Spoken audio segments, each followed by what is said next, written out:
Hey guys, it's Miss Stanford. So today we are starting our virtual read aloud, and we are going to be reading I Survived the American Revolution. So all I want you to do is sit back, relax, and listen to this, the first two chapters, and then you have a question to answer on your Jamboard. Chapter 1, August 29th, 1776, Brooklyn, New York. Nathaniel Fox was too young to be fighting in the Revolutionary War. He was only 11 years old, but here he was on a blood-soaked battlefield in Brooklyn, New York. Thousands of British soldiers were on the attack, and Nate was sure that he was about to die.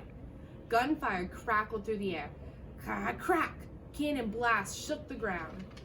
Kaboom!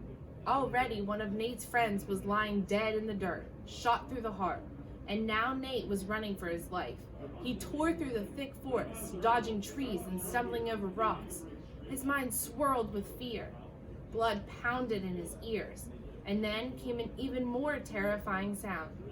Heavy footsteps right behind him. Nate whipped his head around in panic. Over his shoulder, he saw an enormous soldier chasing after him. The man's musket was aimed at Nate's back. Attached to the gun's tip was a killing sword, a bayonet. Nate ran faster, desperate to escape, but he could hear the man's pounding steps and his grunting breaths. "I'm not a soldier," Nate wanted to scream, but it was too late. The man was closing in. Closer, closer, closer. Nate braced himself for the killing stab. He was sure this was the end. And then came an ear-shattering blast. Boom! Nate saw flames, a blinding light, and then the world went black. Chapter 2.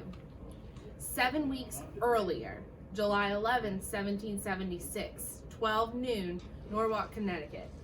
Nate crawled along his uncle's vegetable garden, tugging up weeds and flicking away fat green worms. The burning sun soaked his back. His muscles ached from hours of work. But even worse was the sound of his uncle's voice, barking through the open dining room window. His uncle was talking about the war with England. Nate peeked through the window. His uncle, Uriah Storch, was sitting at the fine wooden table. He was eating his noon meal with his best friend, Mr. Marston. Nate breathed in the delicious food smell, but there was nothing delicious about watching Storch gobble the leg of a roasted goose. Storch pretended to be a gentleman, but Nate had seen hogs with better manners. "George Washington should be hanged," Storch was saying, cracking the poor goose's bone with his large teeth. So I want you to pause and think for a second. How does Nate act at the beginning of this chapter? So we're gonna take a look at Nate throughout the book. So how does he act at the beginning of this chapter?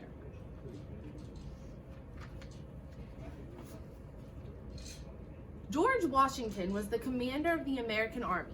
Most people in Connecticut loved General Washington. They called themselves patriots, which meant they were rooting for the Americans to win the war. But Storch and his pal were on England's side.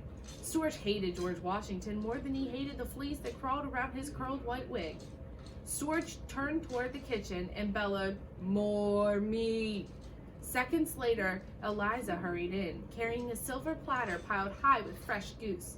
Eliza stood patiently while the men heaped food on their plates. She'd been up since dawn cooking this meal, but neither of the men thanked her or even looked at her. Nate hated living here with Storch, but Eliza had it far worse. Nate was his nephew. Eliza was Storch's slave. Nate caught Eliza's eye through the window. He pushed together his lips and puffed out his cheeks, his best Storch imitation. Eliza raised her eyebrow at Nate, a reminder that he better watch himself. Storch was always looking for an excuse to give Nate a whack with his walking stick.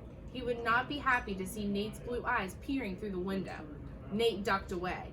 He had hours of work left to do, but he needed a break from the heat. He went to a shady spot under the cherry tree and looked down at the Long Island Sound. He loved watching the ships sailing by. Nate closed his eyes and pretended he was on one of those ships, heading out to the open sea. His mind filled up with the sounds of flapping sails and squawking seagulls. He imagined a cool sea breeze ruffling his hair. He could practically feel his father's strong hand resting on his shoulder. Papa had been a ship's captain. After Nate's mama got sick and died, when Nate was just 4, Papa started taking Nate along with him on his voyages. Nate grew up crisscrossing the ocean with Papa and his crews. What a happy life! Sure, not every kid will want to grow up on the sea. The creaking wooden sailing ships were crawling with rats. The stale, wormy biscuits could break your teeth. Nate's bed was a hammock hanging from the ceiling. But none of that mattered because Nate was with Papa.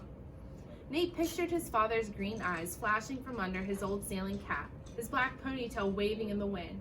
He'd wrap his arm around Nate's shoulder as they stood on the deck looking out at the endless ocean. You never know what's ahead, Papa would say, his eyes brimming with excitement. But now a wave of sadness crashed over Nate.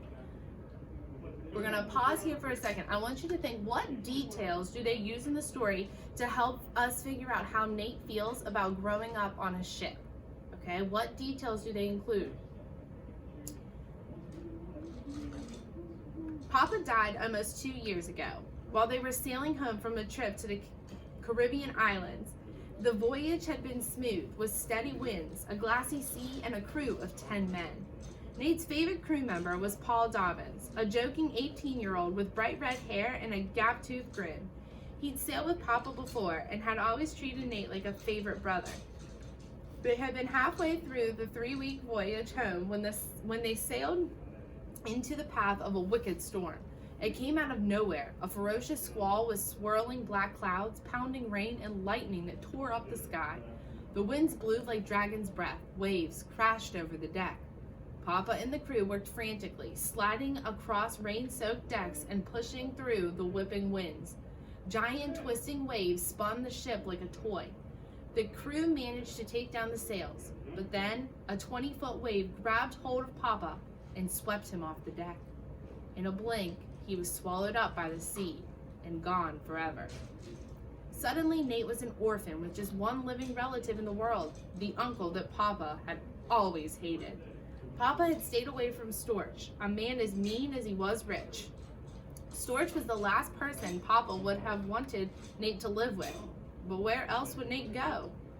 Paul had promised to stay in touch. He'd hugged Nate tight and sworn he'd always look after him. We're blood, you and me, he said. But that was just talk. Nate hadn't heard a peep from Paul in 2 years, and he had no idea why. Nate knew he should be thankful that Storch gave him a home. Plenty of orphans ended up as beggars. At least Nate had family to take him in. Except Storch had never treated Nate like family. A stray dog was more like it. It was Eliza who made sure Nate knew he wasn't alone in this world. During Nate's first months with Storch, he was tortured by nightmares. He'd wake up and find Eliza sitting by his bed. She'd be gripping his hand tight, like she just pulled him out of the churning sea. She was Nate's family now. Nate stood there under the cherry tree, his mind swirling with sad memories. He was so distracted, he didn't hear the footsteps creeping up behind him.